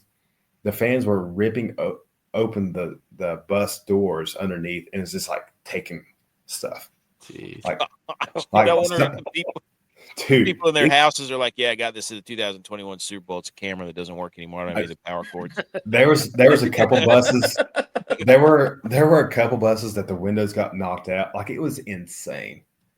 But yeah, after that Super Bowl, we just got on the bus, went flew back to Kansas City. The next day we had a team meeting and then exit meetings. And that's when I told Andy Heck, offensive line coach, I was like, appreciate the opportunity to be here, but I'm going to retire. Which I knew like I was done. And then the next year they drafted Creed, and I was like, oh, thank God that guy left. But yeah, the Super Bowl, win or lose, it's a great experience. It's a fun time. I wish I would have won either one of the both times, but just one. Yeah, because that celebration would have been even better. Yeah. But just even getting there was an accomplishment in itself. Like it's our fault. Like, because every team we root for that plays in the Super Bowl loses. So, I mean, we're sorry for that. We were all rooting for the Chiefs there. They lost. Of course they lost. Dude, I know we talked about it last year, but that video that you guys sent with everybody, just like unbelievable, man. It was so special.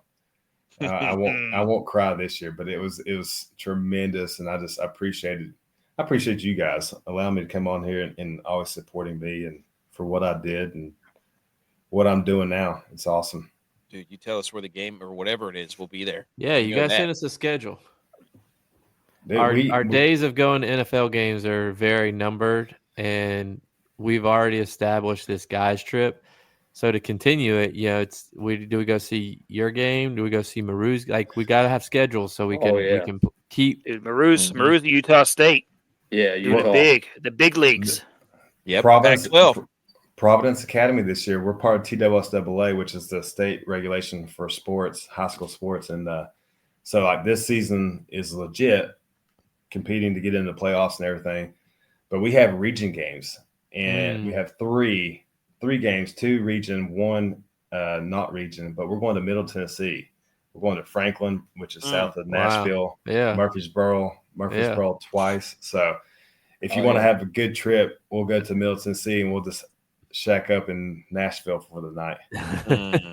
Get some hot chicken. Go throw a chair off of Beyonce's new bar. Her country bar. All right, let's wrap it up. I'll go Carter on it. Ladies and gentlemen, Dan Kilgore, 2-time Super Bowl beautiful runner-up. Dan Kilgore.